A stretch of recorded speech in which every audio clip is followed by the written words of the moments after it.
Okay, introductions. My name is Wayne Platt, I'm the chairman. We also have Charles Malacco, Robert Jacobson, Matt Gillis, Emily Hamilton, and Sage Newkirk. We also have Suzanne Cahill, who's the planning director. Kyle Guide is the assistant planner. We have Alderman Michael Berry, he's the common council liaison to the planning board. That's all right. That's not Not yet. Okay. Did you say Alderman Berry? I did introduce him. Okay, item number 1 is adoption of the May 16th, 2022 and special May 17th, 2022 planning board meeting transcripts and minutes. Everybody's had an opportunity to take a look at that. Any questions, deletions, or additions?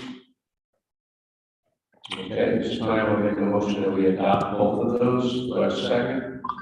Second by Chuck Malacco. All in favor? Aye. Opposed? Carried. Okay, item number 2 is a discussion on Kingston Forward, a new 4-page zoning code draft. General introduction of the draft code, which is now under public review. Bartek Starandaj, and I hope I didn't mess that up, the Director of Housing Initiatives, Dover Cole and Partners Consultants. Hello there. Hello. Kyla, if you could just let me share screen. We're just trying to get the live stream. It's not picking up the screen. Well, if you let Bartek share, then that'll present. And then we'll Okay. figure out the camera part. Did I watch that last meeting? It's starved on. Okay. You were close. That close. All right.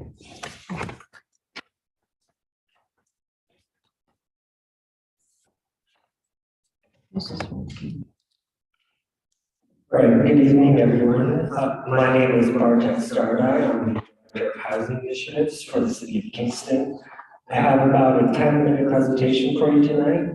I'll try and go through the slides pretty quickly. Feel free to stop at any time if you have questions.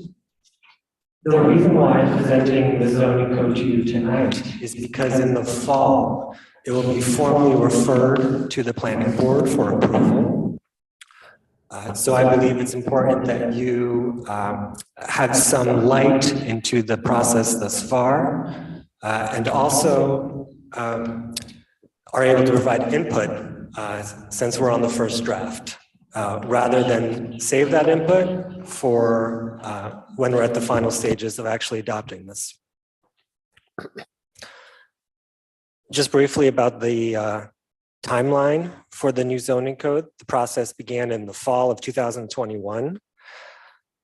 We released the first draft last month, and we're on track for an adoption as early as December of this year. And it will be formally referred to the planning board September or October of this year. We are on the first draft, but there will be 2 more drafts after this. All right, I just want to get into some of the big ideas of the zoning code and what's in the new zoning code, because this is actually a pretty significant change from what we currently have. So some of the things that are in the zoning code, we're trying to make smaller, more incremental development possible in the city of Kingston. And if it fits the zoning code, making the administrative approval of that project as easy as possible. There's a lot in here for housing. So encouraging more affordable housing and removing as many barriers as we can to the development of new housing within the city of Kingston. There's a lot here about street design, so walkability, bikeability of the city. One of the most significant changes of the new zoning code is removing parking minimums for most development in the city of Kingston. So we're calling that right sizing parking requirements. And now also, as you probably are aware, there's a lot in the zoning code that's pretty confusing, contradictory. It's from the 1960s, so it doesn't necessarily reflect the goals that we have as a community in the year 2022. And we also want to make the code easy to understand. So, if you have a project in mind, it's a smaller project, you can pick up the new zoning code, and perhaps you can figure out exactly what you would need to do in order to make that project a reality, which is a little bit difficult to do with the current zoning code. So quickly, a form-based code is what we're proposing to adopt. It's preferable to the current Euclidean zoning that we have because it's more predictable. Meaning the rules that are in a form-based code specify the building placement exactly in relation to the parking. And what you have is a better public realm, a more predictable development as well. And we end up with a city that's more walkable overall. The core of the new form-based code is called the Transect. Okay, so there's 5 different transects, and each of these transects has different regulating standards, and they range from a continuum from T1 natural, which is, as an example, the new state park, to T5, which would be the urban areas of greatest intensity, such as Broadway and Uptown. Here's our regulating map. So these are the transects mapped onto the city of Kingston. You see here in purple, those are the T5 areas. Those would be the most intense areas of the city where the buildings are closest together and the greatest height. T4 neighborhood areas are in blue. T3 neighborhood areas are in orange. The lower transects, which are the larger lots, conservation and natural areas, are in the greens. So in the draft of the zoning code, you'll see that each of the transects has its own characteristics, whether buildings are attached or detached, how close the buildings are located to the sidewalk, and so on. I'm just going to briefly describe one of the transects, which is T5. There's 3 types of T5 within the draft zoning code. There's T5 Main Street, which are the city's walkable areas. There's T5 Flex, which accommodates a more diverse range of uses and building types, including light industrial. And T5 Neighborhood, which is buildings small to large footprints in walkable neighborhoods. And T1 areas, as an example, the new state park. There are also some areas don't necessarily fall into the transects, and this new code recognizes that. So these are called special districts, and they're grayed out in the regulating map. So they allow for the continuation of the traditional drivable commercial and industrial flex uses, Kingston Plaza being one of the most recognizable. So the form-based code is more focused on how buildings look, right, and the placement of them within the lot. But they also do regulate, it will also regulate uses. And so there's a use table within the draft, which describes exactly what is allowed in which transect area.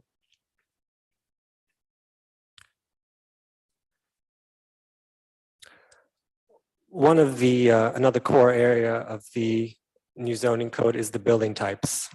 So you see these illustrated on this slide.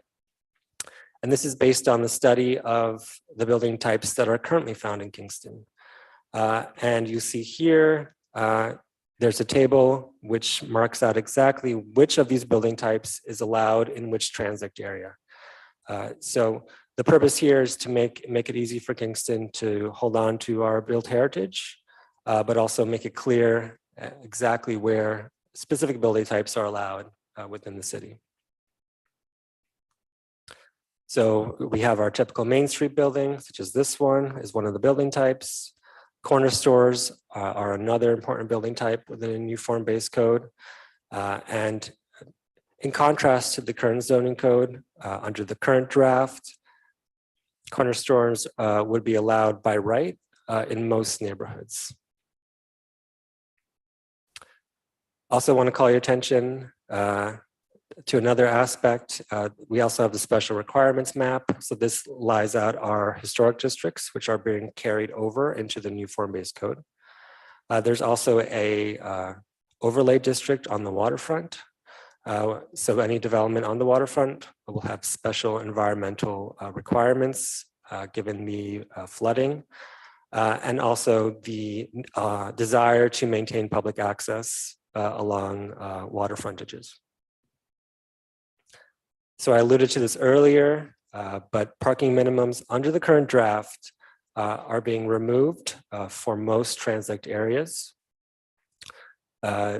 The thinking here is that a citywide one-size-fits-all requirement is a blunt tool and too often works against housing development, especially affordable housing development, and also works against the walkability of the city.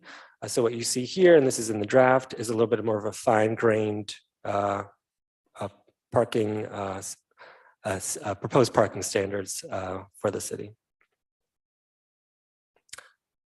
Also highlighting accessory dwelling units, a potential source of affordable and flexible housing within the city of Kingston, currently allowed, but by special permit. They would be allowed by right citywide as proposed in the current draft. Yeah, go ahead. Rob, I need you to use your mic. So if you're in a residential neighborhood, your neighbor could take their garage and just convert it into an apartment? Under the current draft, they would have the right to. Obviously, they would need to go through a building safety approval to make sure that the retrofit of that garage meets building code. Meets building code, but Exactly. aesthetically wise, they could do whatever they want. Well, there are certain requirements in terms of square footage that would have to be met with the ADU, but they would have the right to an ADU, correct? And then back to your other comment. So if you have a residential neighborhood that has zero commercial activity in it, they could put a corner store and now you're introducing commercial activity into that neighborhood. Right. One of the goals of the form-based codes is to encourage more mixed use within the city and more walkability. So yes, corner stores and most transit zones would be allowed, correct? But that would be in neighborhoods that even may not have necessarily walkability because they don't have sidewalks. Depending on, you know, And there's it's a lot. certainly possible. Yeah. Yeah.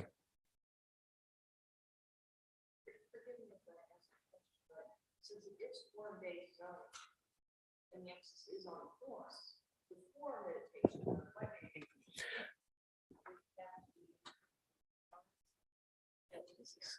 Wait, we can't get. Yeah, exactly. That's exactly right. So the comment from the room was, you know, the form-based code tends to reinforce the existing built environment that you already see in most neighborhoods. Yeah, and I guess that's the question. Have you looked at, because there's certain neighborhoods that have standard covenants restrictions that govern the actual neighborhood and the type of construction, the setbacks. Has that been reviewed to compare to the form that you're? You have an example of that? Roosevelt Park for one. I'm not familiar with that, so I would have to look. There's quite a few neighborhoods in Kingston that Mhm. have specific covenants restrictions. I know some of the newer developments have it as well. Mhm. Up, you know, uptown Kingston, all different areas. So that may want to take a look at some of those neighborhoods that were developed back in the 50s and Mhm. 60s, because your form may not correspond to the restrictions on the land records. Okay, great. We've already weighed in on this at a much earlier meeting when this was proposed about accessory dwelling units. And the board voted against the proposal that was submitted by the city to us. So that apparently has been overrode, right to where we are right now, right? Yeah, and I think, you know, one of the important things about any piecemeal change to a zoning code is it has to be looked at comprehensively, right, and citywide. So this is our first attempt, right, in doing so, making sure that the requirements are fair, right, and transparent and clear for all. And how is parking with accessory dwelling units is there any regulations regarding that? In the current draft, off-street parking is not required. Is not required? Is not required, correct.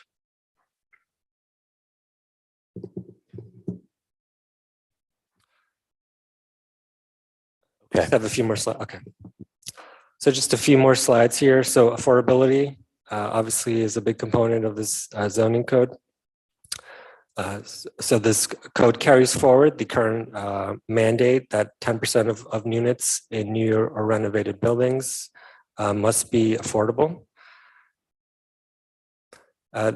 There's also a bonus height. So if a developer reaches 20% or more affordable units, there are bonus height provisions that would kick in. And the desire there is to provide incentives, right? So we have a base requirement, but also provide an incentive for more based on goals that we have. All right, the last section I just want to call your attention to is administration. So the main change in the code that is currently proposed under the draft is the establishment of something called the Minor Site Plan Board. So this would be a new review board and designed to streamline smaller and incremental infill. This would be applicable to certain types of development that are seeker type 2 and also development of land less than 2 acres.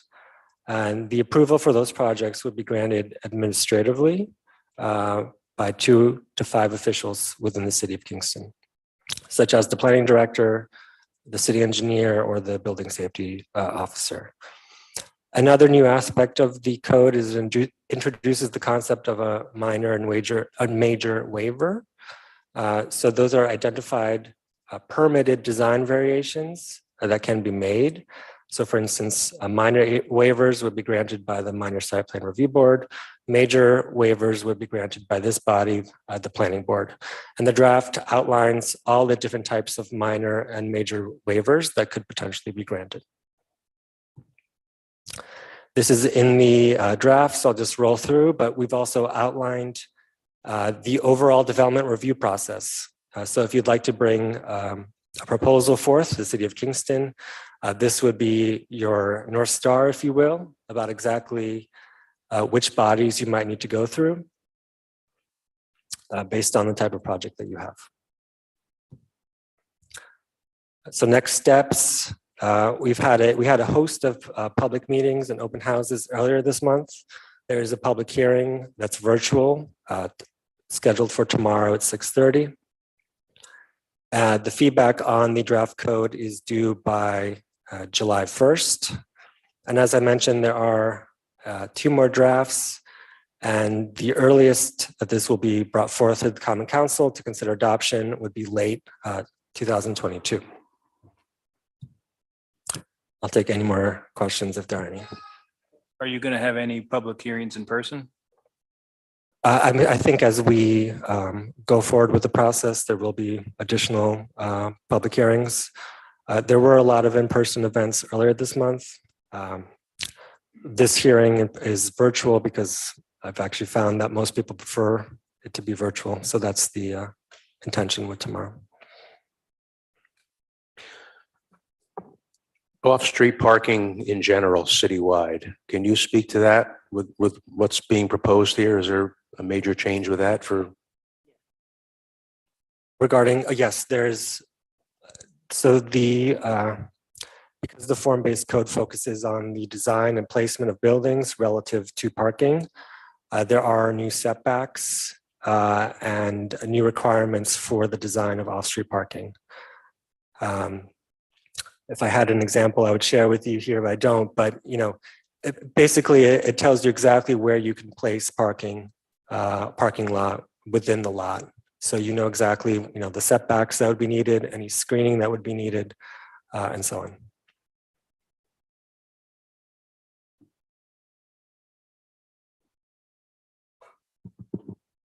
Just want to ask one clarification. I saw that now in the code, the new code says that for 7 units, 10% has to be affordable. Yep, Before it was 5.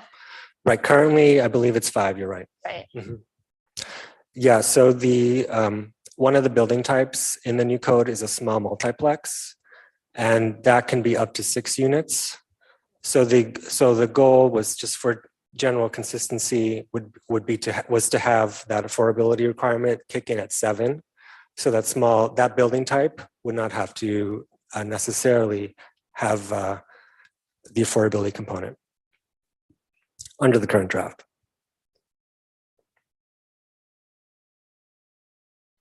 Any other questions?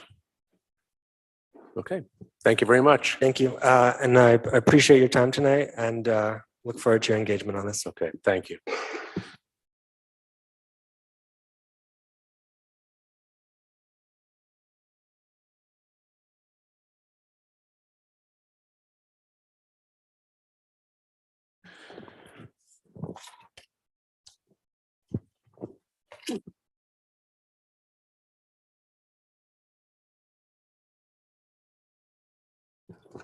Okay, moving on to public hearings. Item number 3 is 89 John Street. It's a special permit renewal for an apartment in the C2/ mixed use overlay district. Section block and lot is 48.330-3-26, seeker determination, zone C2, mixed use overlay district, heritage area. It's in the Stockade Historic District. Ward 2, Raymond Lippert is the applicant owner. Anybody besides the applicant or owner wishing to speak on item number 3?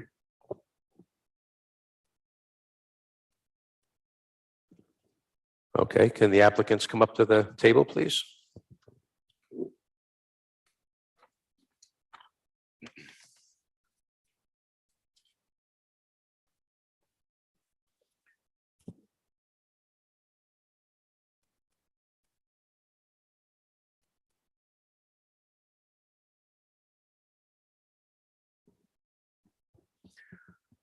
Good evening. Do we address you as doctor? Okay, You're going to need to just turn your mics Yeah. on and speak into the mics, please. Thank you. Is this working? Yeah. that is. Can you just, for the record, we need you to state your names, please. Raymond Lippert, MD. Okay, And Dara Trahan, I'm the co-owner of the building okay, thank you. and the wife, Okay, aide, okay. scrubber and everything else. All right, let me see here.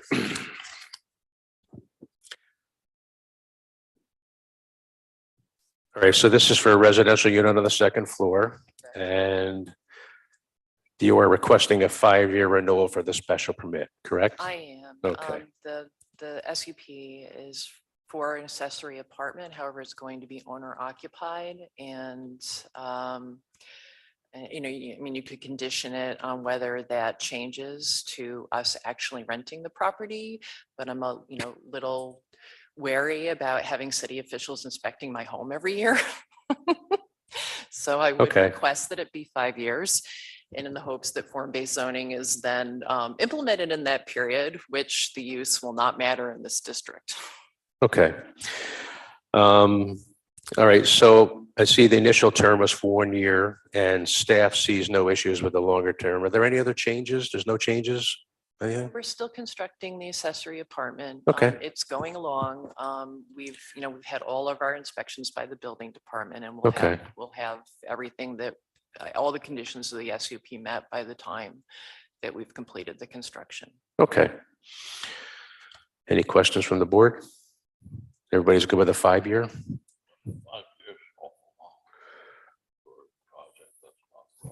Yeah.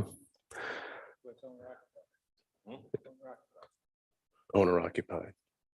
And if it changes ownership, they'll have to come back and take care of it. And I'm just going by staff says they don't have an issue with it. Yeah, you could do it on the change of ownership. You could make it indefinite based on the change of ownership. Your law does state that renewal is a may, not a must.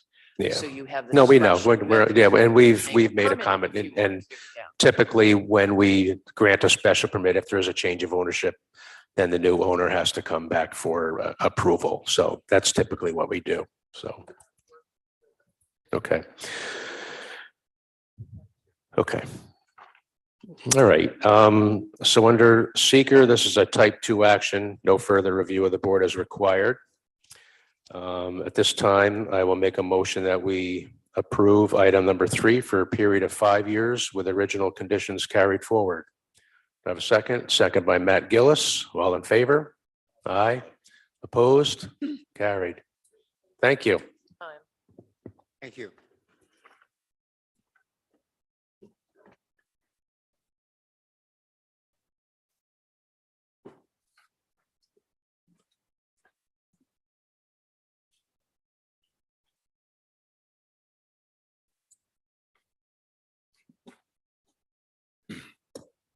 Okay, item number 4 is 125 Green Street, a special permit renewal. 24 Green Street, not 25. Oh, I said 125. What am I looking at? Okay. Right. 124 Green Street, special permit renewal to operate a second floor apartment in the C2 / mixed use overlay district. Section block and lot is 48.330-3-20, secret determination, zone C2, mixed use overlay district. Ward 2. Cavia Corporation is the applicant owner. Anybody besides the applicant owner wishing to speak on item number 4? Okay, welcome. State your name for the record. My name is Andrea Grunblatt.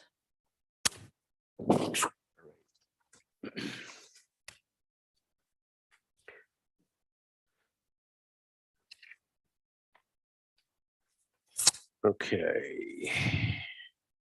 The original approval was back in March of 2011, terminated it in 2013, reestablished last year for a term of 1 year. Any changes since that approval? Okay.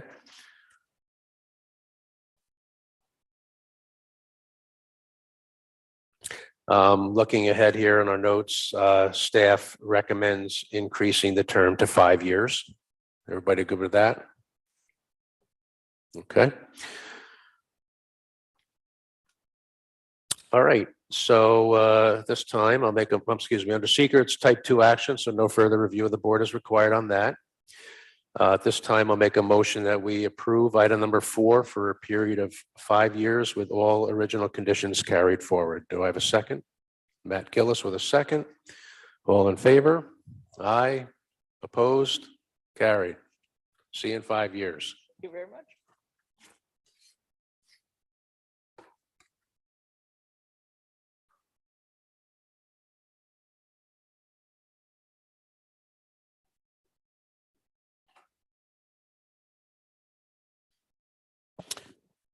Okay, item number 5, we're in new business now, 582 Broadway. Site plan amendment to add a 400 square foot addition on the rear of the building. Section block and lot is 56.25-4-12. Secret determination, zone C2, mixed use overlay district, Broadway overlay district, heritage area. Ines Lawrence is the applicant owner. Okay. You can correct that for us.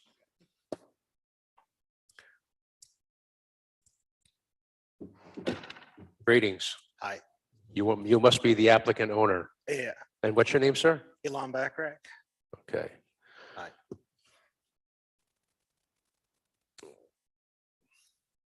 Okay, so tell us what you'd like to do. Yeah, so there's like a little covered entryway to the back entrance. We'd like to enclose that. And we're looking at it right here too. There you go. Basically, yeah, enclose that. So continue that brick wall to the right to meet the other brick wall.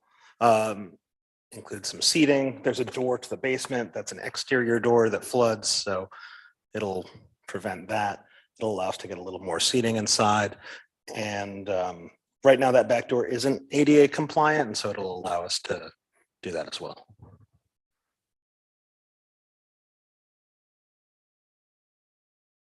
And just for everybody's reference, this is the rear of Tony's Pizza. For former Tony's Pizza is going to be, yeah, so. It'll that always building. be Yeah. Tony's Pizza in our hearts. Yeah. Yeah.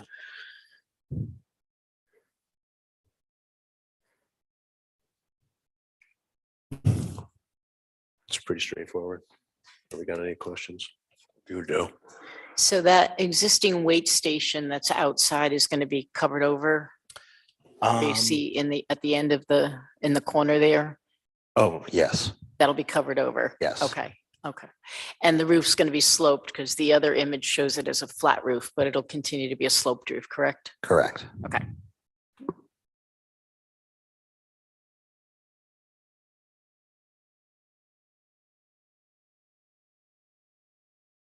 And the materials will continue to be brick, is that the plan? That's right. Okay, Hopefully. okay.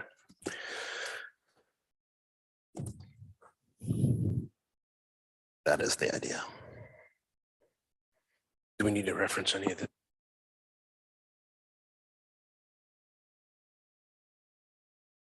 Any questions from the board on this?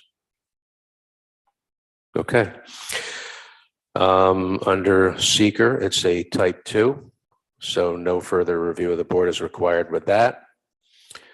We're just with originals. Okay, so at this time, I'll make a motion that we approve item number 5 with all original conditions carried forward. Do I have a second on that? Matt Gillis again with a second. All in favor? Aye.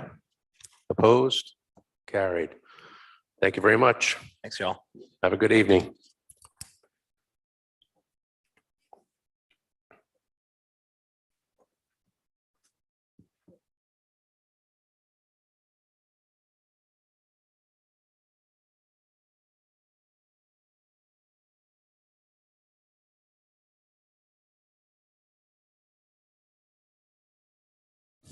Okay, item number 6. 394 Hasbrook Avenue. It's a site plan to install an ADA accessible ramp. Section block and lot is 56.26-6-27.200. Seeker determination, zone C3, Ward 5. Monophonus Kingston LLC is the applicant owner. Did I correctly pronounce that? That's correct. Yeah. Okay. Good enough. I mean, All right. yeah. Can you state your name for the record, please? Morgan Coy. Okay.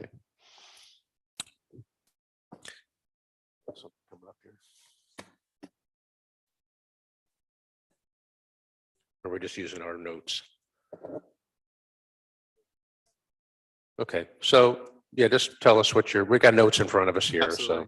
So essentially, this is not a historic building, but it is quite a beautiful building over on Hasbrook and Foxhall, which never had handicap access. Was a corner building, and so we're going to keep the plan is to keep the corner entrance, but then to add a handicap accessible ramp on the street, which currently the sidewalk is asphalt, not bluestone. Pretty disintegrating. Hopefully the photos will come through to see what they look like. And yeah, so the plan is to be able to, on that side of the street, on the Hasbrook side, we have enough space to actually do an official ramp up to specs there. The Foxhall does not have enough space. We looked into both options. So we'd like to do that with with concrete and integrate it, and there'll still be a way to make this into a building that was never designed to have handicap access, and this feels like the most realistic, from looking at all of the options, where we can hit the specs. All right.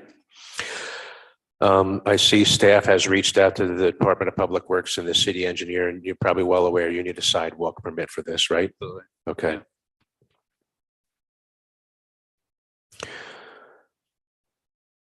So, I mean, we're going to take care of improving the sidewalk, putting in, if as it currently stands, it's been asphalt and disintegrating and not looking good anyway. So it was always part of our plan to improve the sidewalk, and we'll put in these pavers, which we feel like will make it look nice, but also Morgan, did you give any thought to, instead of the pavers, just having some areas that might be available to plant a street tree or two along that strip of Hasbrook to kind of soften? It's a very long length of building. I know you do have some openings and some doors, but if you could break a couple of tree pits into that stretch, I think it would be a nice addition. We'd definitely be open to that. There are, I think what's not showing there are some telephone poles that are currently Yeah. possibly blocking some of that. So Okay. it's actually hard to work on that building because of the low hanging wires there. We can't really even put a lift in there. So, but yes, I mean, we always like those. Got it. Will that be a condition of approval? Yeah, we can look at it. At Mhm. staff level? Mhm. Staff, yeah. So that'll be a condition of approval, that then that could be handled at staff level. You can take care of that with him.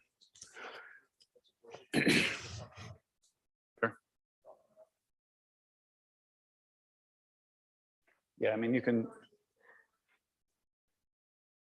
Yeah, I mean, you can see, so one where we have both of those there, you can see the state of the sidewalk. It's not very good. So the proposal is to extend concrete sidewalk all the way around the whole corner of the building and address. I think we won't be able to do any greenery area where the ramp is going because that would make it so that you couldn't be ADA compliant. Any other questions from the board? Okay. Under seeker, this is a type 2 action, so no further review of the board is required. At this time, I'll make a motion that we approve item number 6 with board policy 6, and they will work with you, Morgan, you'll work with staff to develop the landscaping along the street. Okay, and also you'll need to get a sidewalk permit from DPW. Oh, yeah. All right. We've already been in contact. Okay, with so them. that is a motion. Do I have a second? Second by Robert Jacobson. All in favor? Aye. Aye. Opposed? Carried. Thank you. Good luck. Sure. Not all night, but. All right.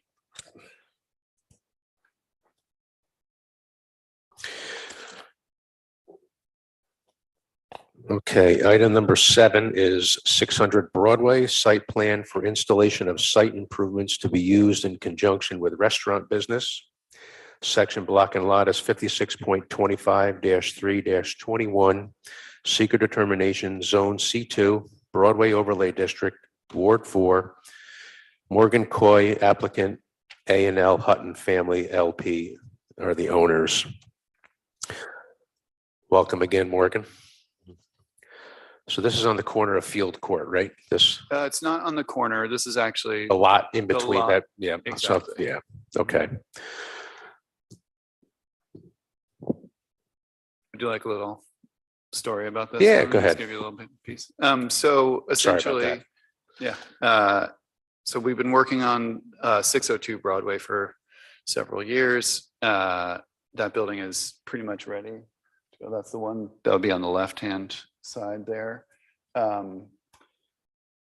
It has we rent the lot from the Hutton Foundation, or so I'm not sure exactly, but I know who they are. I know Bill Hutton who owns the And then lot, Bill yeah. too, yeah. So we rented that initially because we were going to need that space in order to work on this building, and obviously they're very close to each other, as you can see. And part of the idea was to utilize this green space on Broadway, which there's almost none of. And so West Hill Brewery is going into the center unit of this building, and they have a door going out. And so we wanted to offer this lot as outdoor seating and dining. They'll have some food, et cetera. And really the point of this site plan is to one, address the use, which this lot has been vacant for ever. I mean, it used to be stables that were some point in time torn down, and then it's just remained vacant. So turn this into some outdoor dining space, but then the improvements would be a gate on the front, which you can see the designs for that, which we went to Heritage to get those approved. And then the other piece would be to create some pads for a dumpster parking and to be up to the health department codes for a food truck of some sort. You have to have a cleanable surface. So that's the two pads, or it's really one pad, but it's kind of in an L shape in the back. One would be for dumpster and the other is for food truck cleanable surface. So the lot is L-shaped in the back by the, No, just the pad, okay, the pad that we're proposing for the improvement. So really the improvements are improve this chain link gate, I mean, the fence around into something that's more not completely private. We want it to be able to have some visibility, but more privacy and not a chain link fence look, and then to have the functionality of these pad surfaces. And we're in like the final negotiations with the lot owners next door who we have a good relationship with, and they're very open to us having access because there is an easement for every building on that alley lot on the very end, but not where we want to put the gates. And so we've worked out a rental agreement, which obviously we will share with you once the lawyers finalize it, but it's nothing is saying it's not going to happen. So we've been in collaboration with them about this to have a long-term lease to be able to access the gates for the food truck and the dumpster. Now, this is at the back end of the lot? Exactly. Okay, because that's like this stretch here. Exactly. Like the actual easement for all of the buildings is the very back, but it's just sort of a straight shot along the back property lines that everybody who owns a building on that whole lot can use that alleyway. But where we want to put the dumpster access would be just forward of that. Right up in here. Exactly. So now that the garbage trucks and everything would access through the back then? Which is what they do already for all the restaurants. Who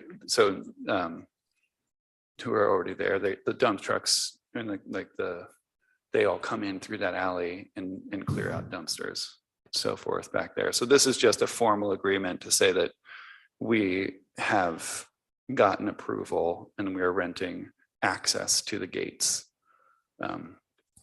for those pads. So the food truck will be backed in there, is that? Exactly, but it'll most likely live there on the most part. And from my understanding, that is like the health department really just, they want you to have a cleanable surface underneath it, which makes sense. Yeah. So.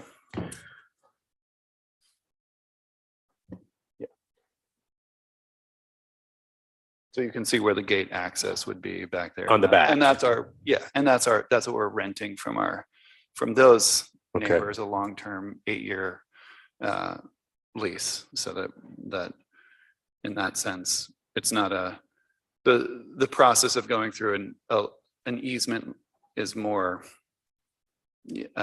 complicated and requires a lot more legal work, which was possible, but this way it's still a legally binding agreement that goes over a long period of time, but doesn't. Okay. All right, so the fencing design was already approved by the Heritage Area Commission at their May meeting.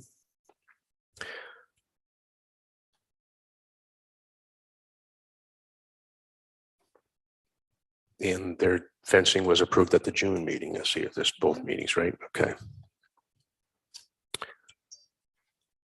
Any other questions from the board? Okay.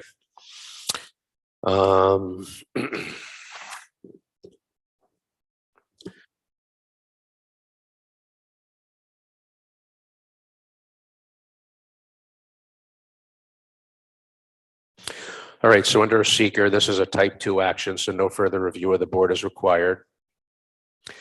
At this time, I'll make a motion that we approve item number 7 with board policy 6, 10, 12, 14, and 19. We're going to have our corp counsel finalize those easement agreements. Okay, when you get those.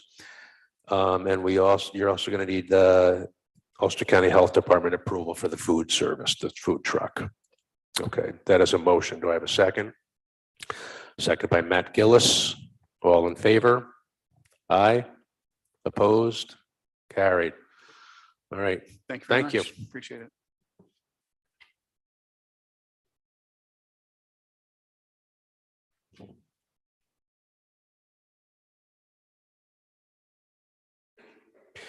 Okay, item number 8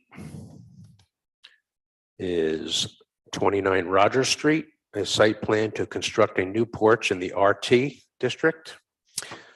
Section block and lot is 56.35-1-11, seeker, type 2. Ward 9, zone RT. It's in the Rondat Historic District, heritage area. Kingston City Land Bank Incorporated is the applicant owner. Welcome, folks. How are you? Hello, how are you? Hi. State your names for the record, please. Of course. My name is Mike Gilliard. I'm the Executive Director of the Kingston City Land Bank. I'm Kimberly Ryan with the McCormick Van Voorst Architects. Okay.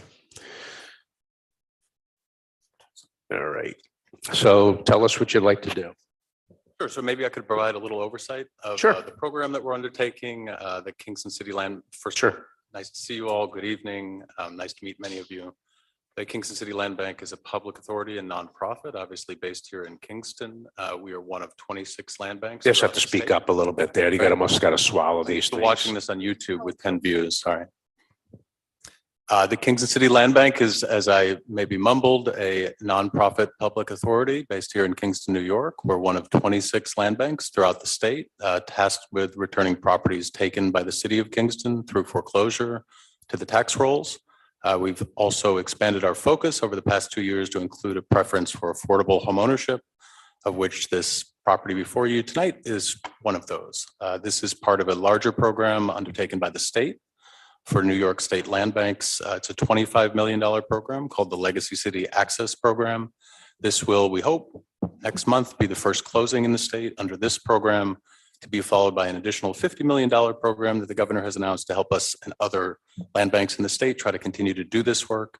So we're happy to be in front of you with this program. I will mention additional aspects of the program, include inclusion and partnership with MeBe and BIPOC contractor developers. So that's another aspect of it that we're excited about. And this is one of 4 affordable homes that are hopefully going to be closing in July. And we look forward to continuing this work in conjunction with the city. Thank you. So with regards to Rogers Street, there's currently an existing entryway on the left-hand side of the facade. And with the new floor plan and building renovation, we're proposing to remove that entryway and open up the entryway on the right-hand side, which is also buried behind the stone facade that was added onto the building in the past. The new porch would be constructed out of wood framing, not masonry, with a cover, roof cover, and some columns, wood frame stairs, and railings. We would not be proposing to go beyond any of the property line that's already there. It would be the same size, just on the opposite side of the building. The building will get painted, and the fascia, gutters, leaders, all of those will be updated. And the paint scheme is an off-white, white color for the stone and black for the gutters and leaders and some of the trim work. There will also be a full window replacement. Those windows will also be black. And I see here that at the June meeting, the Heritage Area and Landmarks Commission approved this. Yes, Approved the demolition of the existing chimney, removal of the concrete stoop, and all these other renovations. Sure, and roof shingles, but with the architectural shingles, right? You're replacing that with architectural. Actually, the main roof of Rogers is in good shape. It's the rear shingles on the rear porch that Okay. is being fully removed and is not salvageable.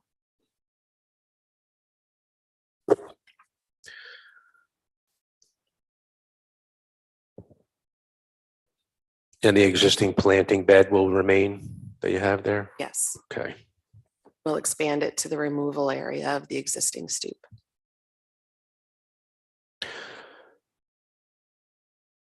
Any other questions from the board?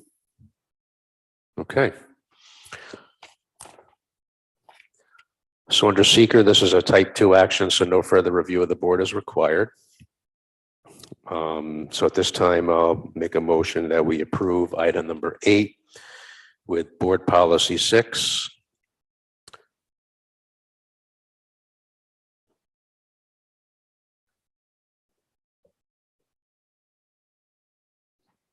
She's writing. All right, we also have to confirm with the Department of Public Works if the front porch is encroaching at all, and also to get a permit for that work, okay? So that is a motion. Do I have a second? We're gonna go with Emily on this one. All right, Emily with a second. All in favor? Aye. Opposed? Carried. Thank you, folks. Good luck. Thank you. Appreciate your Okay. time.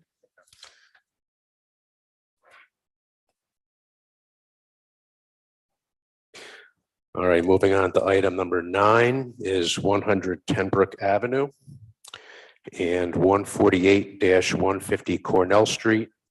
Site plan for a light manufacturing artist space with associated site improvements. Section block and lot is 48.334-4-3.100 and 48.334-4-3.200. Seeker determination, zone M2, mixed use overlay district, Ward 5. Thank you, Scott. How are you? 100 Brooks LLC is the applicant owner. Hello again. Hello. How are you? Can you just state your name for the record, please? Hi, I'm so happy to be here. My name is Arlene Sheckett. Scott Dutton, architect, 19 Canfield Street.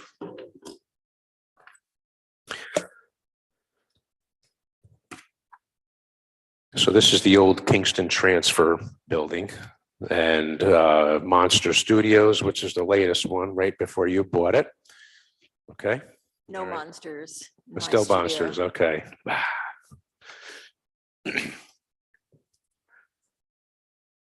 All right. So, I mean, I had an opportunity to meet with you folks when I popped into planning, but if you want to tell us what you're planning for the rest of the board.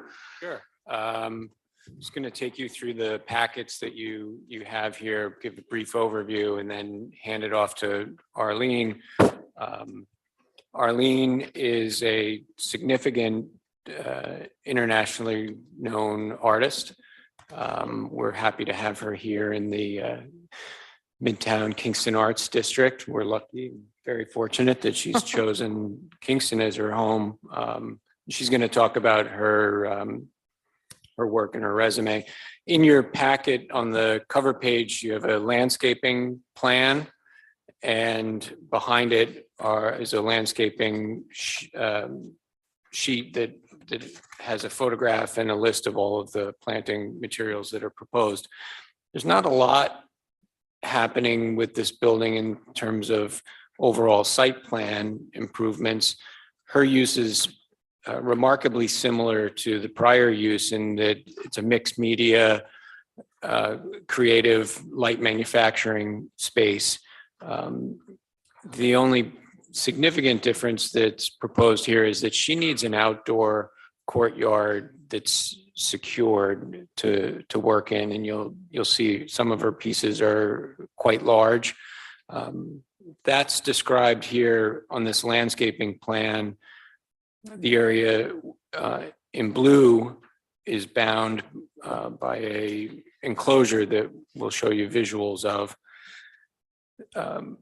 Other site plan improvements are to define some parking, which up until this applicant has sort of been willy-nilly back there. And it's been a missing tooth, if you will, in the streetscape of Cornell. So Arlene's vision here is to create an enclosure that allows her to work outside, that's secure, but also starts to define and fill in some of the streetscape and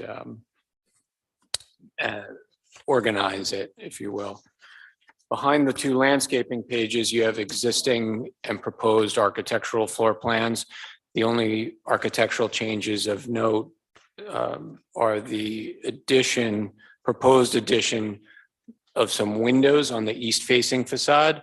Other than that, the building would look as it does today, with the exception of replacing the vinyl siding that was ripped off, and Arlene's proposing to install a more durable painted hardy plank siding to clean it up. That would be on the east facade. Behind that, if you want to break your package apart, you have some photo simulation visuals of Arlene's vision for how this would look from Cornell Street. And behind that is material about her work and what she does. So I'll hand it off to Arlene with that.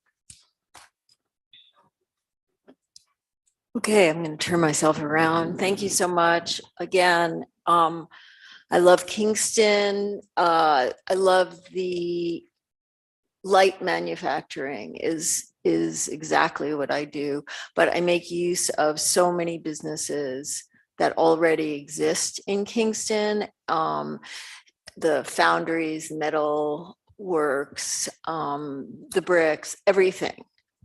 So I was very excited to get this brick building, and of course I always think of Kingston and bricks, and continue that legacy, but also that the outdoor parking lot, which actually it was barely used as a parking lot prior, I see as a work courtyard, an extension, and that is a main reason for my purchase of this building. So in order for me to work, I need to be able to have significant privacy, and I need to be able to use leave work outside. I can't be moving it in and out. And so are you going to move through this house? Okay. No, we can. At your leisure. Arlene, if Okay. not, we can walk people, Yeah, the and- board through with. And I with this I package. brought other, yeah. Okay. Okay, you're doing great, because here it is. So I have these 8x3 panels, which will be heavily landscaped with instead of chain link fence, it will be have a beautiful doorway, and you can see the addition. Scott talked about the east window, but I'm actually punching holes in the whole north wall. So there's a lot of permeability of this building that never existed before. Okay, I think I have a before. There it is.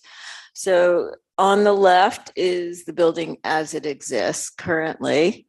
And on the right is my proposal. Here it is from the other side. I'm also adding a window to the west side. So we're actually adding, puncturing the facade all around. Those vent openings that aren't windows above the garage doors will become windows. And we hope we will be able to navigate the landscape so we can put a pear tree on the street side. This is in the package, but it's the landscape choices, which involve considerable trees and then vines. all designed so that we cover every season. So that we have some evergreens as well as evergreen in terms of hanging things and trees. Here it is again, and that's just my landscape architect doing the formal stuff. Okay. And here's why we need it. Right now, I have a studio on Cedar Street. And when we got that studio 5 years ago, the first thing I did was I built this platform, this steel platform. And because we need to work outside and we are overflowing and, you know, really pushing our luck with doing that constantly. So here it is, and we can just move through these pretty quickly. Okay.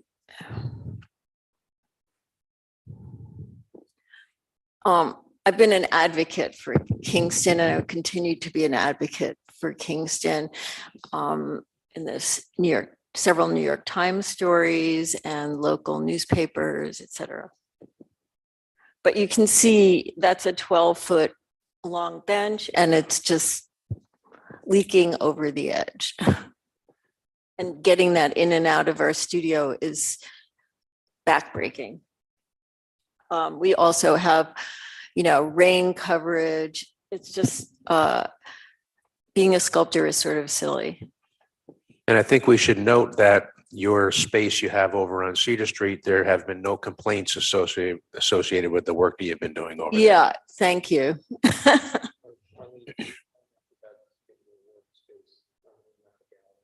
Oh, yeah.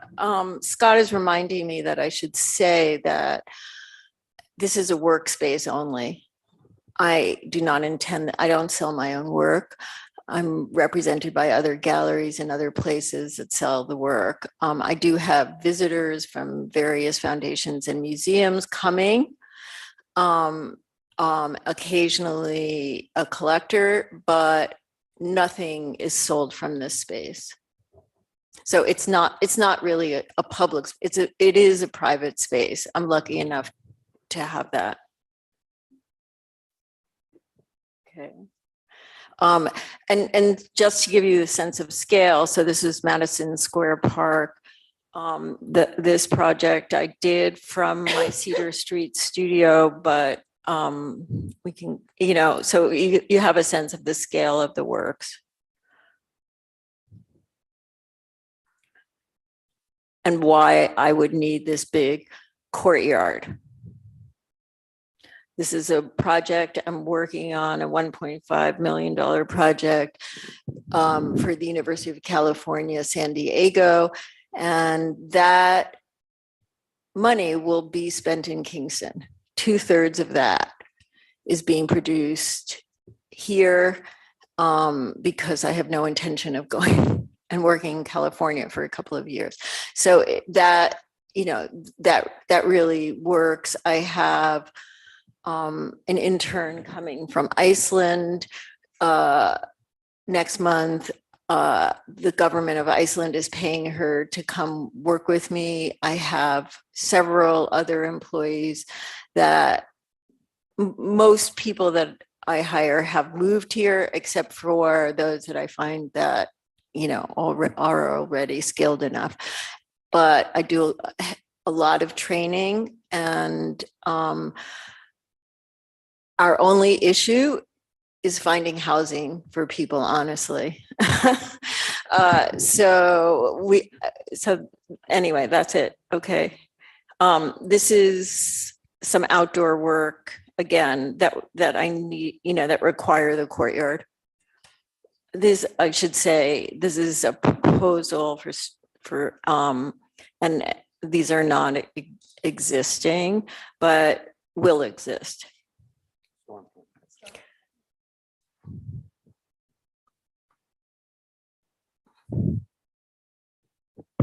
Just to add one thing to the site plan architectural package. We hired a lighting designer to produce a lighting plan with full photometrics relatively low light levels, and Sue and Kyla, I'm sure will comment on that.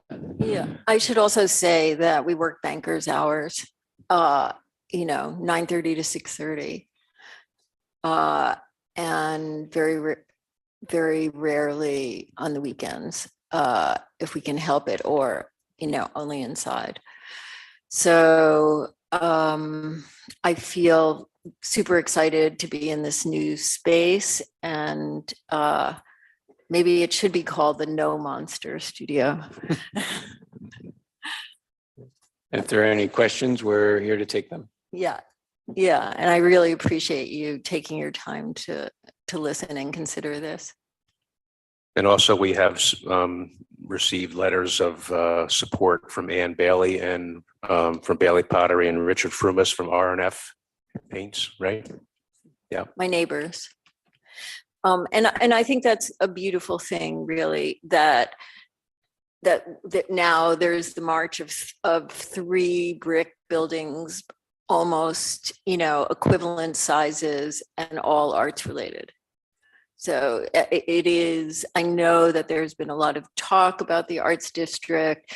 This is what artists need. They need to have, secure private workspace. They need to be respected by the government officials, and they need to have great architects who understand what it means to have a studio. And I think that in the end, it's pretty gritty, hard work, and that being cushioned in a place where we also have hiking and, beautiful things close by really makes it possible. And I have to say that over the period of the last 5 years, people are so excited to come up here and see the work. And it used to be that you had to be in New York City, and that's not really true anymore.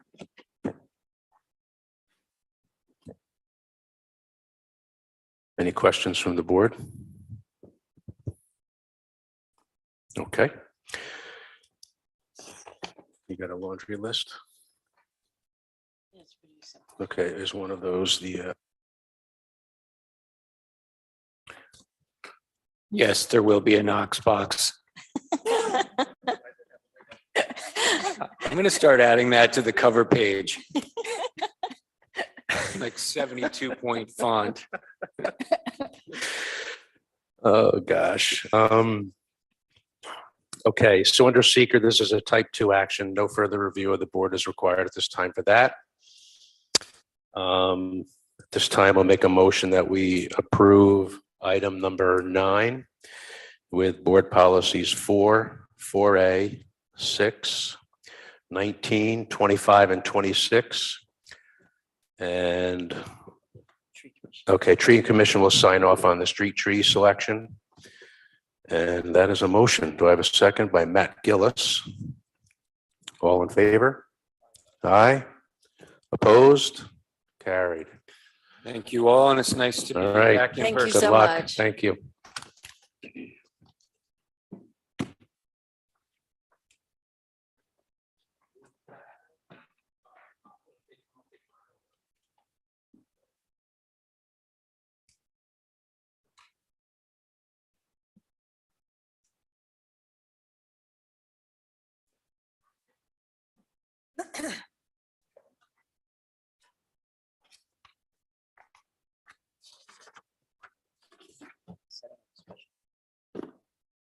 Okay, we're moving on to old business now. What? Okay.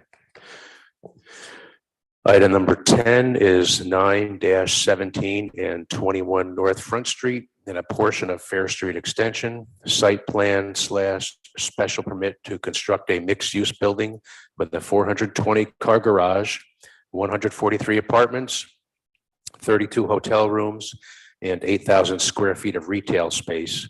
Section block and lot is 48.80-1-25.100 and 26.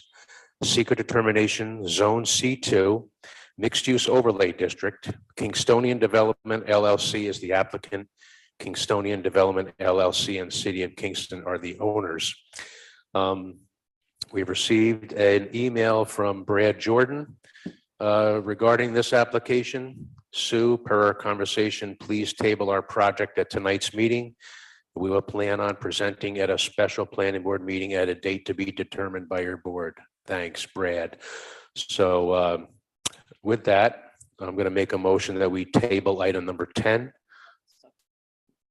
Just wanted to talk a little bit about what the reasoning is that they are preparing responses to the county planning board comments, which we got earlier today. So they're working on preparing responses to that, along with preparing responses to the public comments that have come through from the general public and from other property owners in the Uptown Kingston area. And that's what they would be coming back. Hopefully we'll have those in advance of the meeting and be able to circulate out to the board prior to that meeting. There are a few dates that have been put out on the table. We have a July 6th date, I'm sorry, June 30th, which would be next Thursday, July 6th or July 13th. So we would be looking to schedule a public or a special meeting of the board on that date for this project, and possibly the next one on our agenda, which is Golden Hill. Are there any of those that are not good for any of you? June 30th, which would be next Thursday, July 6th would be the following Wednesday, and then the 13th would be the following Wednesday after that. July 6th wouldn't be good for me. Which one? July 6th would not be good for me. July 6th is not good. Okay. 13th, you are on vacation. Okay. Okay.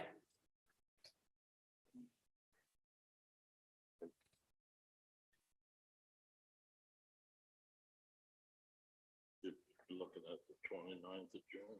No, the 30th of June.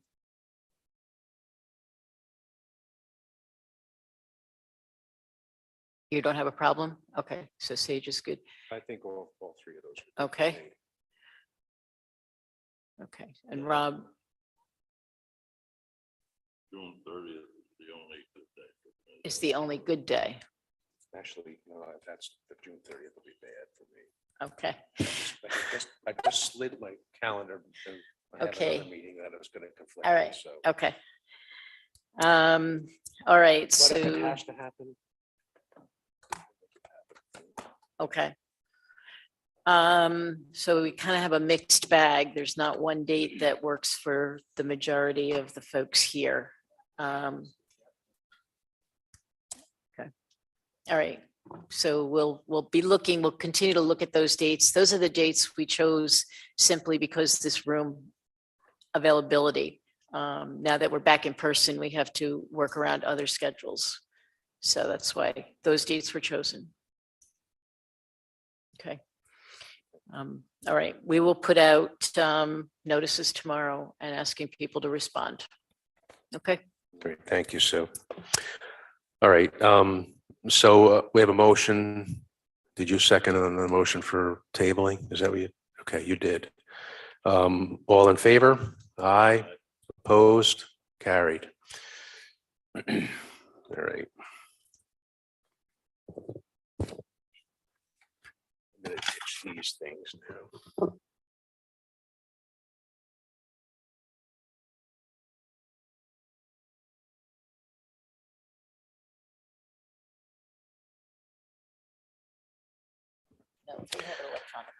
All right, item number 11 is 63 Golden Hill Drive, site plan / special permit / subdivision for construction of intergenerational affordable mixed income 164 unit housing community. Section block and lot is 56.40-1-19.300, secret determination, zone RRR, Ward 3, Ulster County is the owner, and Penrose NY Developer LLC is the applicant. Hello, everybody. We We need one more mic, or are we good? Okay. Just state your names for the record, please, folks. Sure thing. Roger Keating from LaBella Associates. Haley Bagando from LaBella Associates. Dennis Doyle from Ulster County. Okay.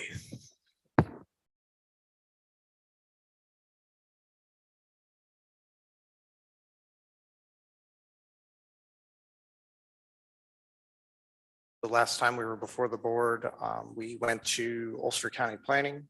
Bring that mic in I'm closer sorry, to you. yeah, have to. You can eat it if you want. I've watched everybody else go before. Yeah. And I should. We should all have taken- suffered. We all suffered. Should have taken notes.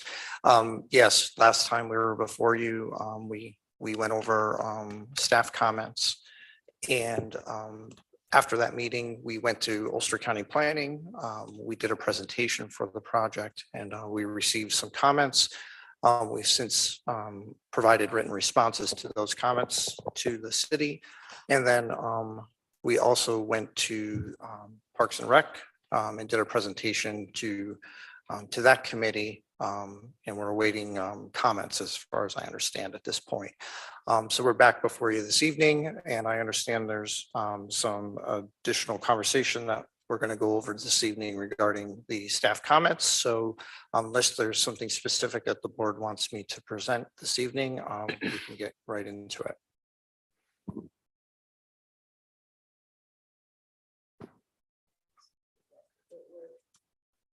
Also expecting our Assistant Corp Counsel to be here, but he got delayed at another meeting.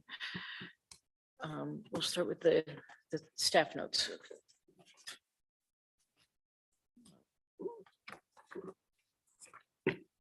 So the board was given staff notes in two versions. One was just a straight version, and the other is a red line version.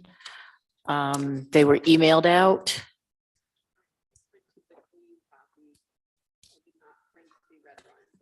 Okay.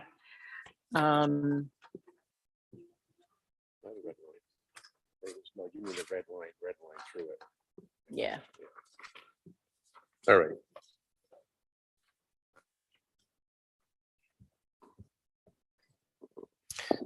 I think we'll start with the responses that LaBella returned. The communication was also circulated. It was dated June 17th. You should have received that in your email. And it covered responses to not only the Ulster County Planning Board comments, but the two communications that the board received from the CAC.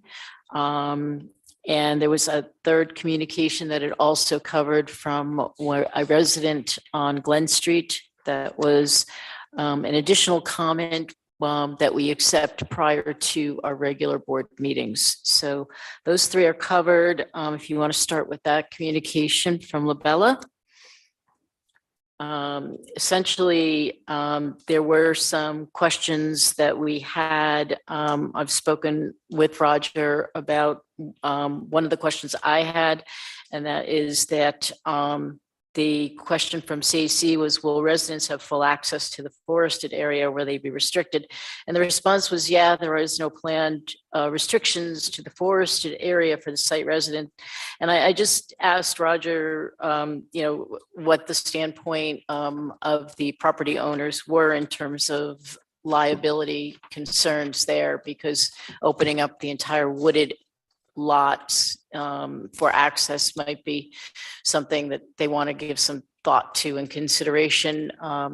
Roger responded that there are some rules and regulations that the management is going to institute that the tenants will know about and be advised of. So they were pretty much going to go with that, and some small signage possibly throughout the site, not to veer off of the trail system. So that was, it's their consideration, but there was also roadway signage that was indicated in the responses that the shared roadway signage for the bicyclists would be done by the county. I have gotten confirmation from Mark Ryder that the county, it is a county roadway, Golden Hill Drive, so it's not a city street. So the county will be doing that improvement and putting that in.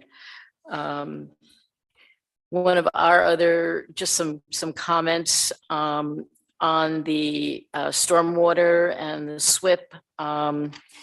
The comment was that the stormwater management facilities have been designed in accordance with New York State DEC Stormwater Design Manual and City of Kingston Code to capture, treat, and safely convey the 1, 10, 25, and 100-year storm events.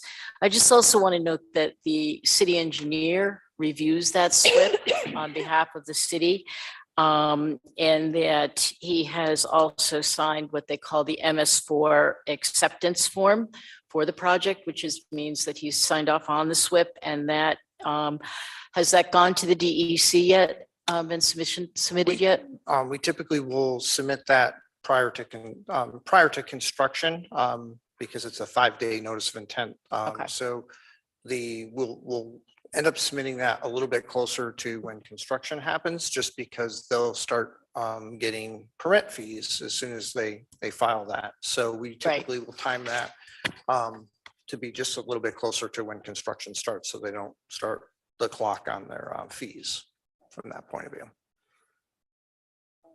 If anyone else has comments on these responses that were provided, please speak, up. I'm just going through some of my comments and notes. They've also identified that they are incorporating 5% of the parking for the electrical vehicle charging stations, which is in compliance with the New York Stretch Energy Code of 2020 that the City of Kingston did adopt. The comment was also made that these are located in one area of the project. We've had the discussion about disbursement of those stations, not only in one location by the community center, but so that occupants of the other buildings might be able to take better advantage of them, dispersing them maybe in smaller segments throughout.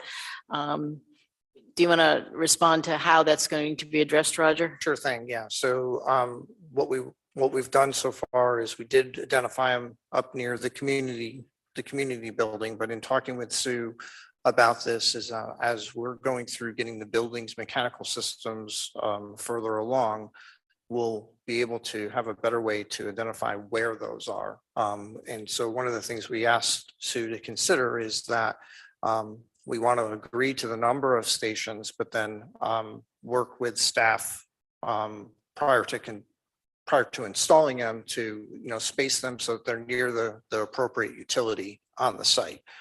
Because obviously we have multiple buildings that are going in, 2 larger ones. Once we understand where all those utility mechanical rooms are, because these charging stations have a greater electrical demand. So we're just asking for a little bit of flexibility as to the exact location of them as we go prior to construction. Another one of the comments that was submitted by the CAC dealt with the Empire State Trail connection that's being made from the project down to Route 32. CAC asked the developer to submit detailed trail design and that the design be reviewed as part of the Seeker Act process. The image we could find, figure 5 and figure 6 show no detail. The switchbacks make the trail quite long and impactful to that patch of forest. The tree loss has not been addressed by the FEAF. Construction activity, loss of trees, and new pathway all have potential to cause further erosion issues and should be addressed in the SWIP and the FEAF. It should be noted that 5-foot wide trail would not meet ADA standards. The long-term maintenance of the trail should be ensured. The response essentially, and Roger, you can elaborate, is that it is a 5-foot wide trail. It's going to be a wood chip trail, recognizing the fact that the terrain that they have to cross to get from that upper developed area down to the Empire State Trail along Route 32 has steep slopes, and they're trying to minimize the impact to the wooded forested area and preserve as many trees over 3-inch DBH. So it's going to be a meandering trail, a wood chip, so it won't be ADA accessible. It was never intended to be that way. That's not a requirement either, is it? No, there are other avenues for ADA Yeah. accessibility to the site. Yeah. It's meant to really and it's meant to preserve as much of the natural state as they can, without impacting, wildlife habitat or removing a significant number of trees. So that's the way they're going to work it. It might move, as it's drawn on the paper, it might have to move, 5 foot over or go wherever in order to avoid that. But I think out of respect for trying to preserve the natural state, that's, I think, a very appropriate way to approach putting this trail in. And I don't know if board members or Roger, you want to add anything to it? It's not going to be lit, or anything along that, it's not going to be that kind of a use trail. I mean, you're kind of gauged by the slope of the terrain, how you're going to, you don't want people, Absolutely. having Yeah. to And that's, navigate some difficult, right. steep slopes to get where they got to go or get down to the trail itself, right? Right. And that's part of the reason for it taking the route it is you're trying to work along the contour as much as you can. And when you're working along that contour, you most certainly don't want to impact any large trees. And so we're really looking and focusing on the understory and using the natural terrain to navigate down. And if there's an interesting feature, a rock or a boulder or something there, we want to work around that so that we're not impacting it. So it's really meant to be more of passive recreation and a means for people, another way to get to the trail networks and I mean, it's not meant as an expressway to get from the site down to the trail. It's meant for me anyway, would be to enjoy the features that I'm traversing. Correct. Right. For me anyway, that's how I would look at it. And another one of the other questions that the CAC did ask is it going to be open to the public? So if someone from the general public is going to the site to visit someone who occupies a unit, then yes, it's open to the public as well for that purpose. There was a question I forgot and I missed it. It says, what conditions will be placed on the wooded area of Lot 2 to limit or eliminate future development and to ensure the preservation of open space in perpetuity? I want to make sure that the board reviews this response and either agree or disagree with it. But the county, the response was that the county will not agree to a conservation easement on Lot 2 as it wishes to preserve their rights to expand its transit storage facilities, install solar on portions of Lot 2. The county has identified an area where these facilities may be accommodated in the future and estimates that it will need approximately 3 acres of land on Lot 2 to meet those needs.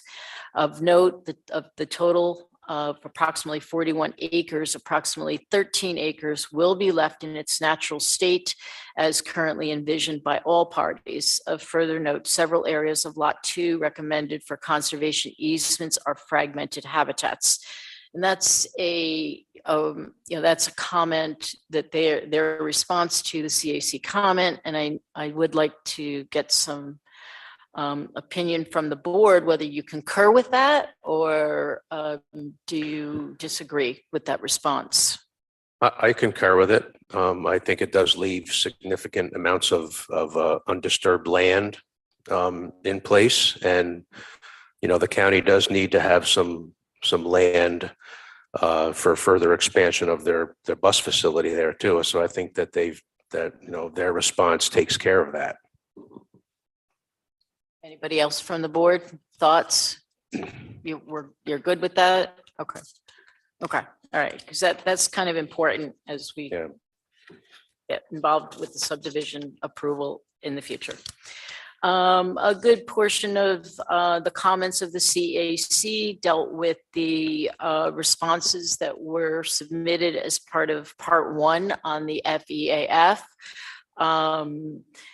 There's several pages, that's several, but a few pages of the responses are dedicated to how those have been addressed and that they have been updated in the FEAF Part 1, which was also circulated. And I believe you have copies of the updated FEAF Part 1 in your packets tonight. So I don't know if you've had an opportunity to look through that, but we just want to make sure that you also agree with those new responses and how they've been addressed. Staff has reviewed them. Of note, there is one that I do want to bring attention to. Actually, is that part? I don't know if it's actually part of the, yeah, it's part of, it's number 29. It's actually their the last comment that's addressed. And the comment is that it's sustainable development checklist. And the comment was completed by the Kingston Conservation Advisory Council during week of May 23rd, 2022, based on information at, and there's a website which goes to the comprehensive plan. Checklist is from the City of Kingston Comprehensive Plan 2025, dated January 11th, 2025. Objective 4.14, to ensure that the city investments go to sustainable projects, require that applicants seeking funding, tax incentives, or private-public partnerships fill out a sustainable development checklist and achieve a minimum score. The response there from the applicant was that if the applicant seeks city funding, tax incentives, or private-public partnerships, a sustainable development checklist will be completed at the time of the application.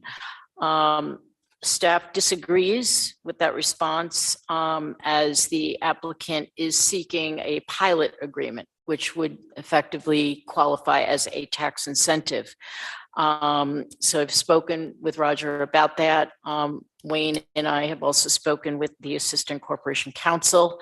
They are researching that a little bit further and have requested that we not weigh in, but that it will most likely be required of this board before they make a secret determination. Are there any thoughts on that? Wayne, do you want to add anything from, Matt's not here yet, so. About that specific, Yeah.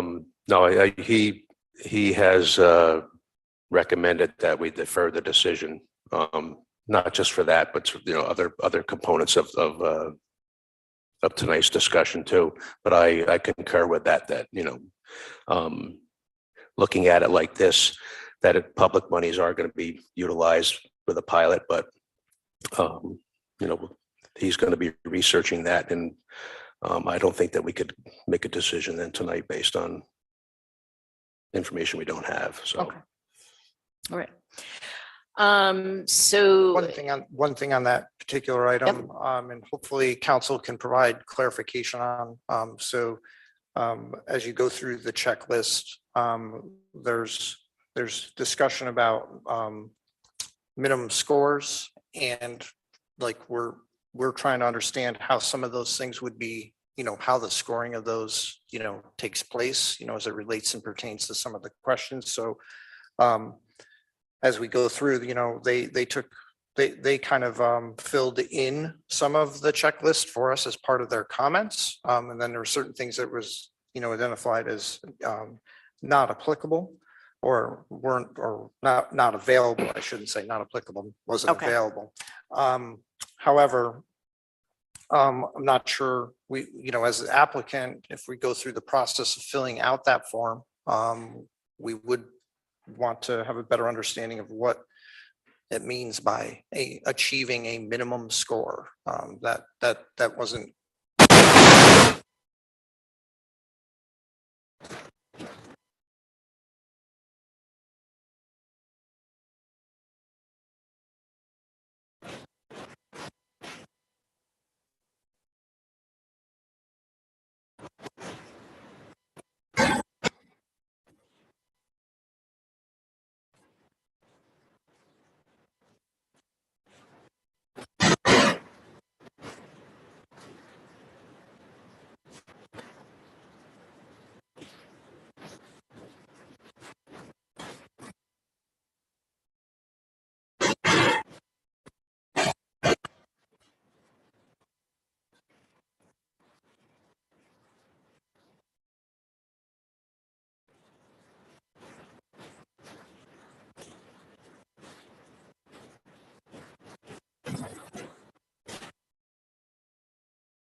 It's green. Yes, Green yes. means go.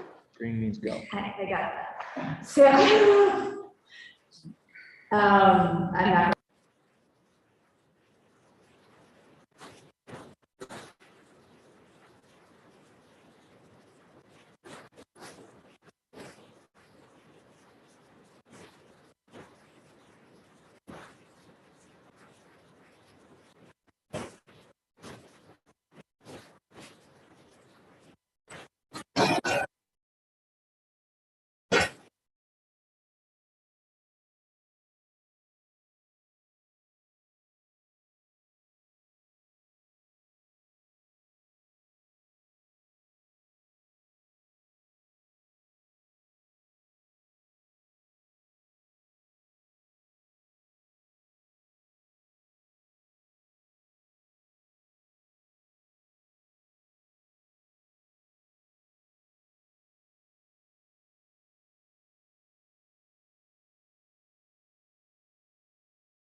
The one was a required modification.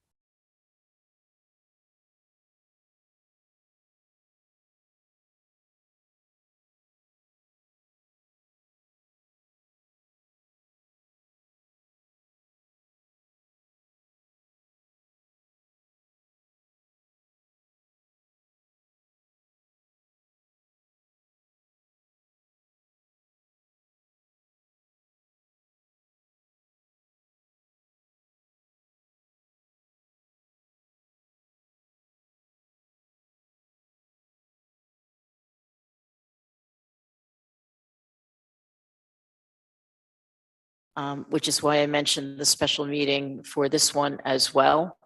And I had said to Roger that I would recommend that they move this application to the Common Council. They make that submission now, even though we have yet to make the determination, but get it into that system so that it starts that process. So, move that forward. The second comment dealt with the bus access. It was advisory, and it was considering the feasibility of having a transit stop at the proposed senior building to facilitate the access for those residents. And it was noted that paratransit will access the building for eligible clients anticipated with the fair elderly population housed there.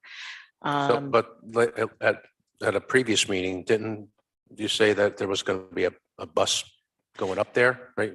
Are they looking for a specific? There is a current bus stop planned for the community center. Oh.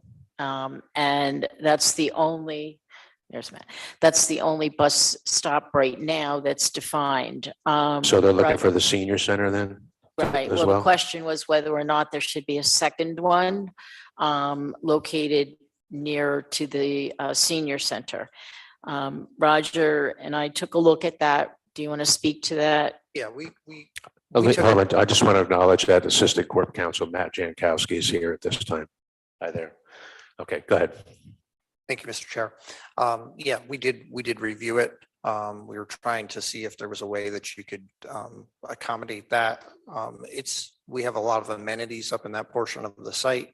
And the comment was really coming when we were before the county planning is that the frail and the elderly, would it be tough for them to get over to there where the community center is? But trying to put it in that location, it also sort of has a conflict with some of the internal circulation of where we had crosswalks.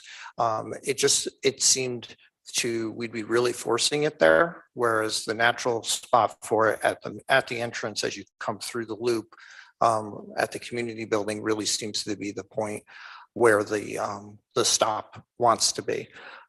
But there are other options, as noted with the paratransit there for the frail and elderly to go to that building, and they would go to that building. So Okay. there is another option. Okay, so that seems like you're addressing that concern then as well. The next comment from the county dealt with subdivision. They are, as you know, they're proposing a 2-lot subdivision along with this project review. The advisory comment was that reciprocal easements between the 2 properties will be necessary for such things as water, sewer, access, utilities, etc., and should be identified on the final subdivision plat file separately, as was done with the subdivision of the housing facility. The response there was that the comment is noted, and the county, along with the applicant, have provided easement language, and a note has been added to the subdivision plan for the reciprocal easements. The language was submitted. It was just submitted fairly recently. It's been forwarded to our corporation counsel. And as Wayne said, Matt is here now, Matt Jankowski. They're in the process of reviewing those easement descriptions along with staff to make sure that they are compliant, that we don't have issues with the language or that how they're laid out. So that is something right now in process. The last comment on the from the county was parking, and it was an advisory comment only. It was, while it is noted that the project meets the parking standards of the O2 zoning district, the applicant should work with the city to determine whether land banking additional parking is necessary and identify areas where this could be accommodated. The response there was that the project's proposed parking meets the requirements of the zoning district. The code provides spaces available for visitors as well. And preliminary discussions with staff, meaning the planning staff at the city level, suggest that additional parking is not necessary and banking of additional parking is not proposed. And I concur with that comment. We've spoken about that, and you heard this evening earlier from Bartek on the proposed zoning changes that are being made, that the reduction in the requirement for off-street parking is changing substantially under the new code, being proposed to change substantially under the new code. And I don't believe that we need to require land banking at this location. I think that they have more than ample parking and it'll be sufficient. I don't know if the board has any further comments on that, or if you guys want to elaborate, but I agree with their response there. Yep. The next set of responses deals with the public comment that was dated June 7th. As I said earlier, this was a comment received from a resident along Glen Street. I don't want to read that one verbatim to you. You can read them yourselves, but it was with respect primarily to a preliminary geotechnical engineering report, asking the board to review that report and consider the challenges of the development of the site poses to the environment along with neighboring property owners, particularly with regard to excavation and blasting. I know that we've had multiple conversations about excavation and blasting at the board level already. It has been a concern that has been brought to us from the public and both at staff and at board level from day one. The city does have a blasting ordinance at this time. The applicant is not envisioning the need for blasting. There may be some ripping and other activities necessary, but certainly if blasting does come into the picture, they would have to follow the blasting code that we have in place. And we've talked about this at a number of meetings, though that issue has come up, and I'm just reiterating that the applicants at this time do not know that they need to blast, and we will have to have them follow the regulations regarding blasting. Right. I think at the beginning, the layout that was originally proposed, it was probably more likely that, yeah, blasting would have been required. They've done, I guess, borings and testing around the site at various locations. As a result of that, they've basically shrunk the overall footprint, I guess is the right word to use, so that they are avoiding a lot of those issues, and they're trying to work more respectfully with the actual topography of the site and how they lay the buildings out, so that they will be avoiding things of that nature. And a lot of the site is already obviously developed. And hopefully, you know, that will certainly add to some of that mitigation, I should say. I think there was something else I just went out of my head. I can't remember.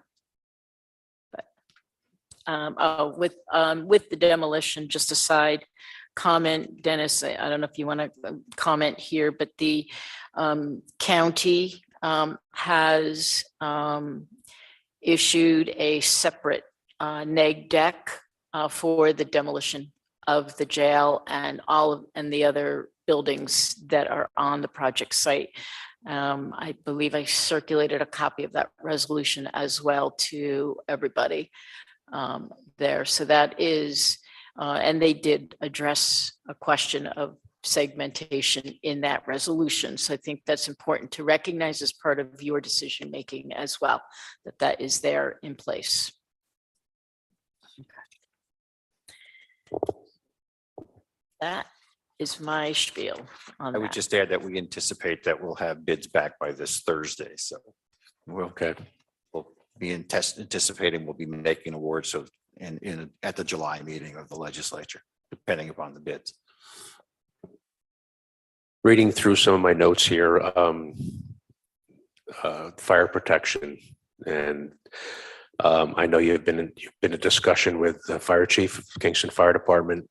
Has to do with access to the parts of the complex that are, well, kind of say off the beaten path, if you use that term. But you know, can you speak to what your conversations have been with the fire chief? So there's along the back side of the building, what he's looking to have is an access point.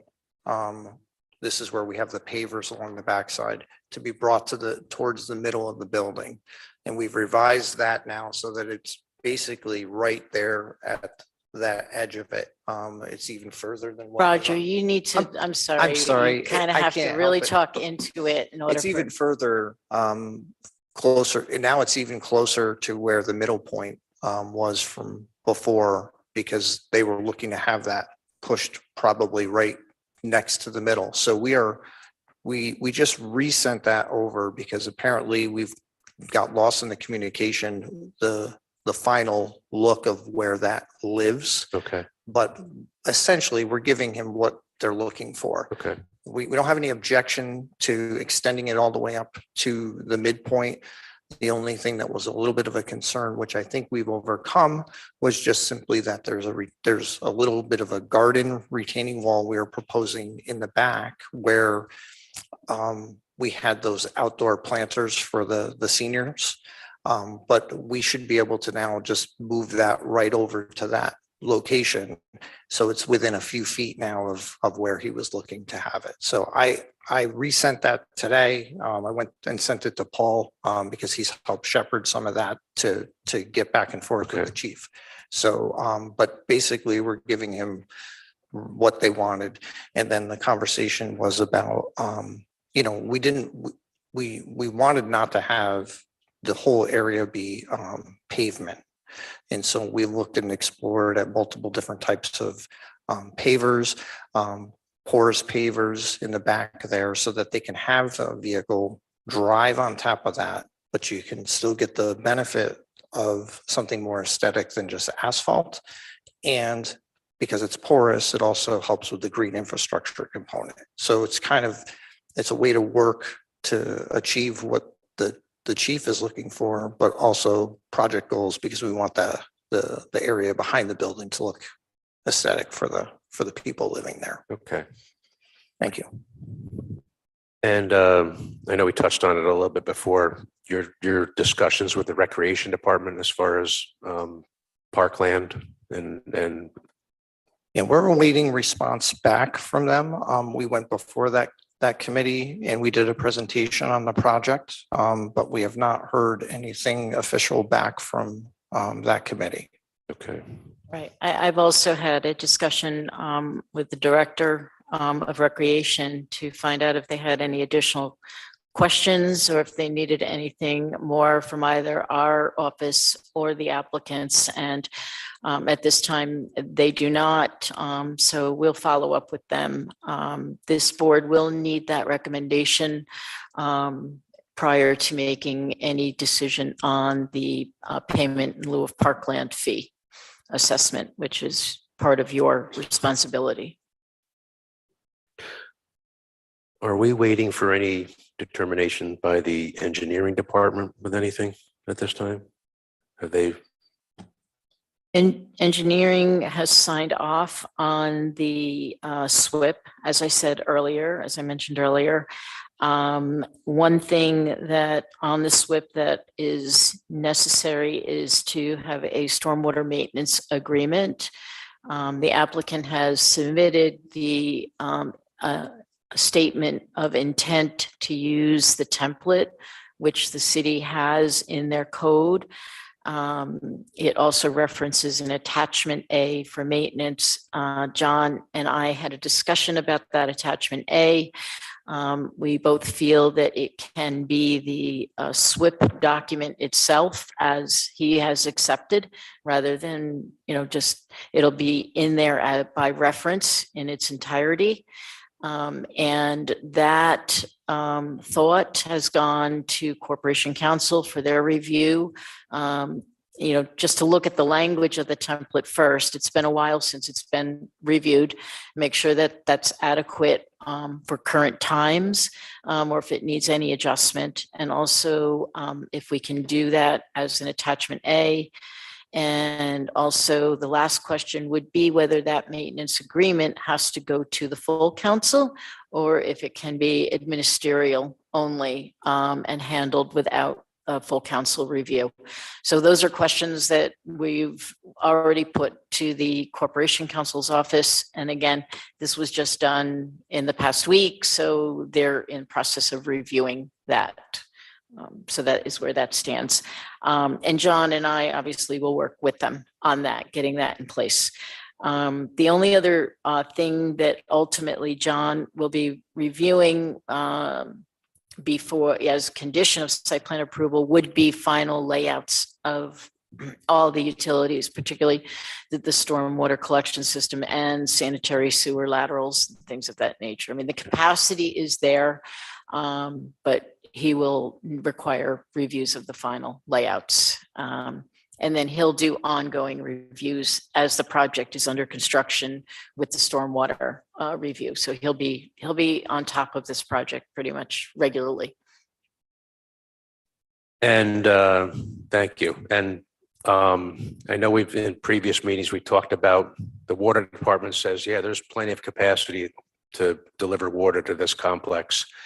But has anything been signed off yet, or where are we with water? Well, we got letters back for both the city of Kingston and the county regarding that. And Dennis, is there anything on the county level? No, we've ascertained that we have capacity, and we also have the letter from the water department indicate that they have capacity. So the short answer is that we know there's capacity there. There seems to be a desire from the city of Kingston Water Department to own the facilities up there. The county certainly has no objection if that's what they want to do. Does that look like it's going to happen? There's no impediment to it happening. Let's put it that way. We are what they call a consecutive water system to the city. And frankly, the idea of having it owned by the city would be welcome from the county's perspective. Right. As Dennis said, the capacity is there. Yeah. It's been recognized by both the city water department and the county. It's how it gets delivered has to be finalized, and that would be ultimately a condition of final approval. And I would add that we currently have because a similar thing happens with respect to the nursing facility up there now. We currently have agreements with the city that the city water department, that they maintain all of our systems up there.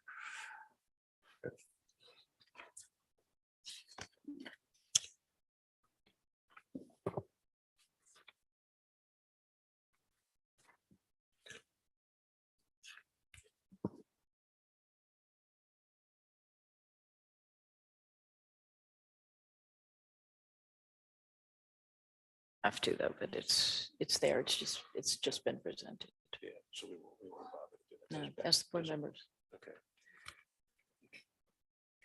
I know we're looking for a special meeting for this applicant to deal with the EAF.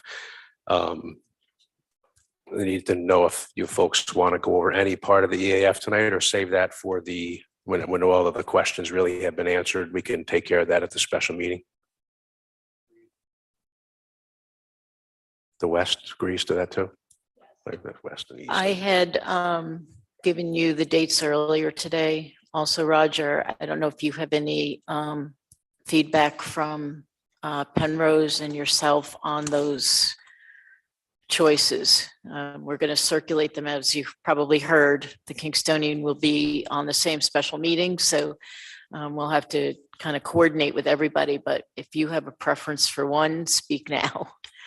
I think the applicant, would most certainly like to be on the earliest they can be, but we also want to be in a position to have the answers that you need to take action as it pertains to council.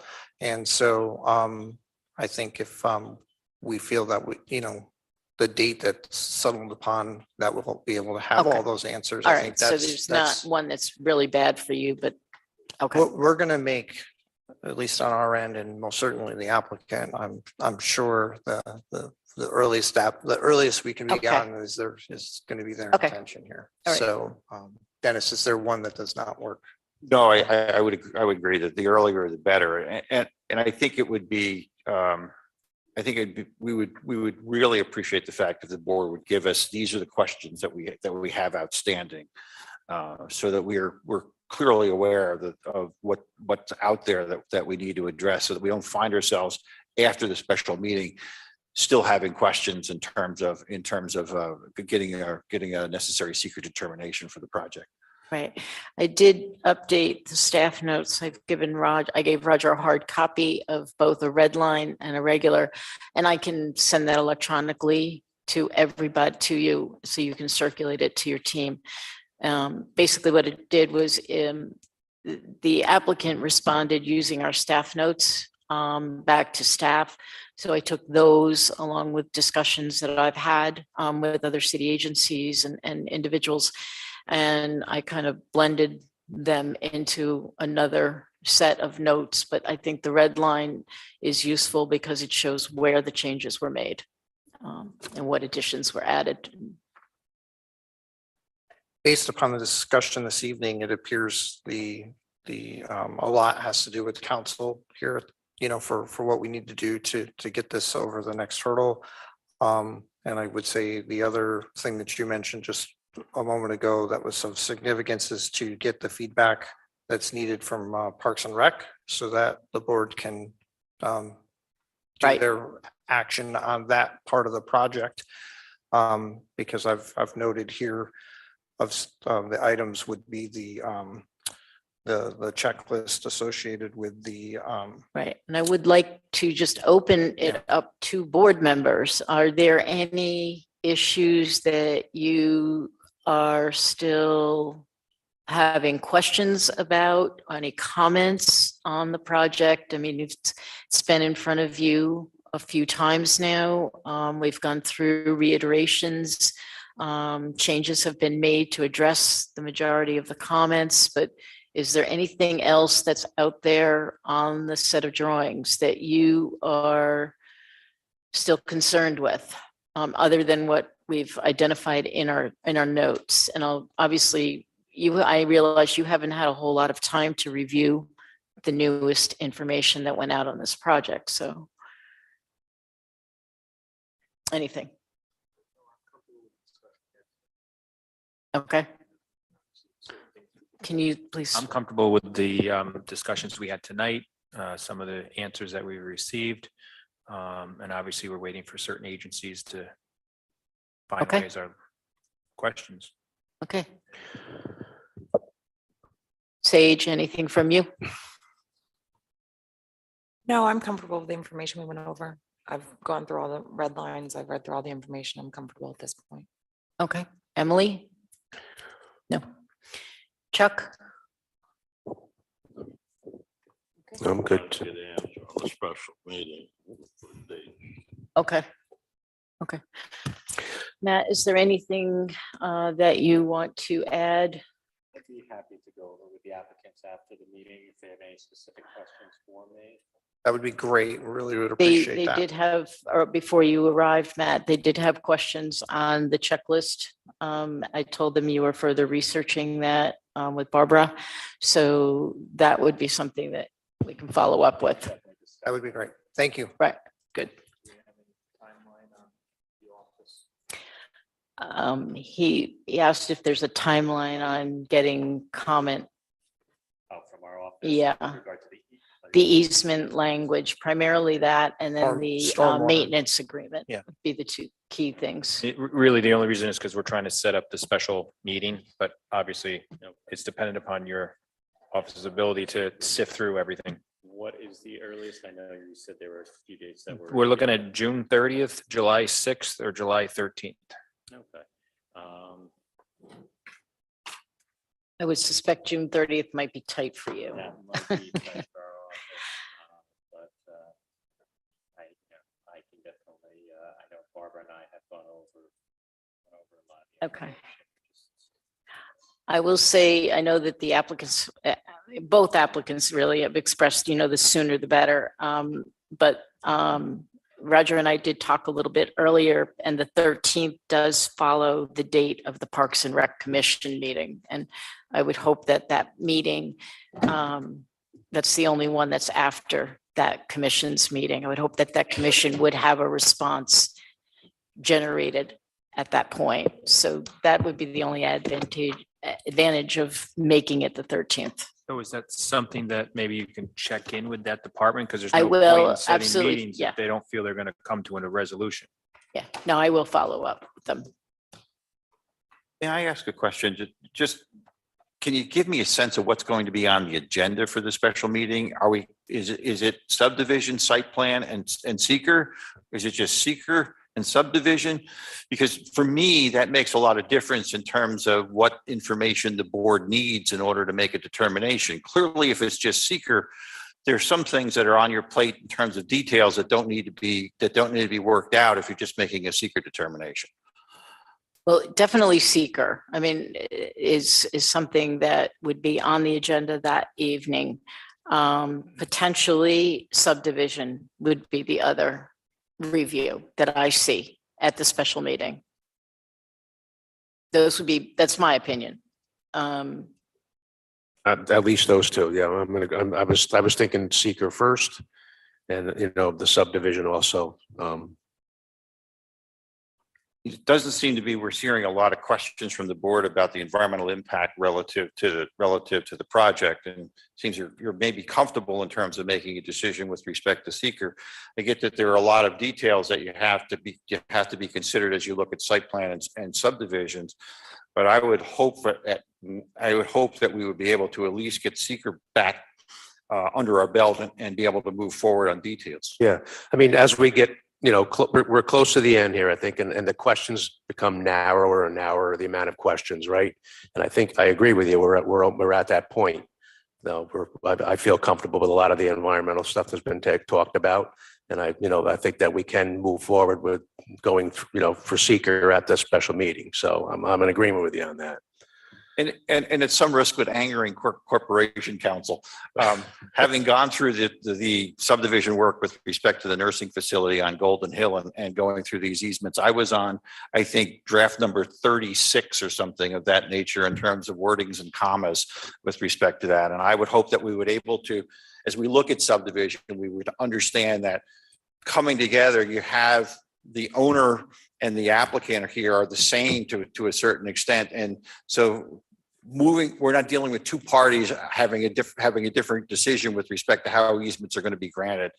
You're literally dealing with the county and an LDC of the county in terms of looking at those easements and moving them forward. So we should be able to move those forward, given Corporation Council's guidance. I just don't want it to take a really long period of time to go through that. And hopefully what you could think about is perhaps in a subdivision with a condition that essentially all parties have to agree on the final easements before the subdivision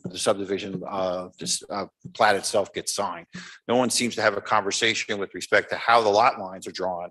So we're really having a discussion about basically the internal workings of how the subdivision works. And we've done that before too, with That would conditions be of really approval. appreciated. So. Yeah, the problem is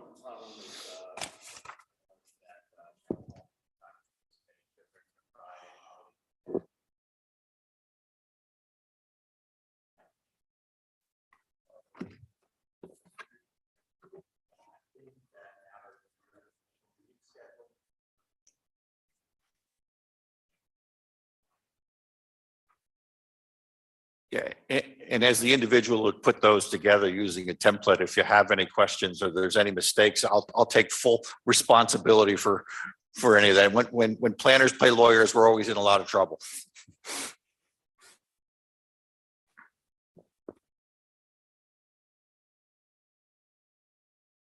Planning board meeting in August. Typically, August is a down month. Yeah, no, we don't have a meeting scheduled.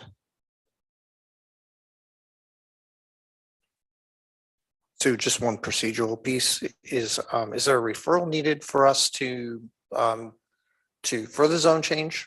Do you need something from this board just before we close up tonight? Or is that, we just make that application and we're good?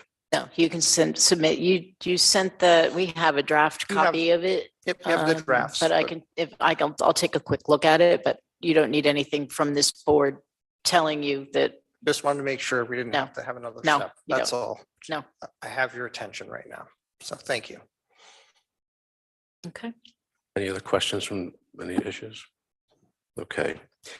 So we're working to get a special meeting together, and I'm confident we can get the the environmental done and the subdivision language done by that time. I'm confident of that.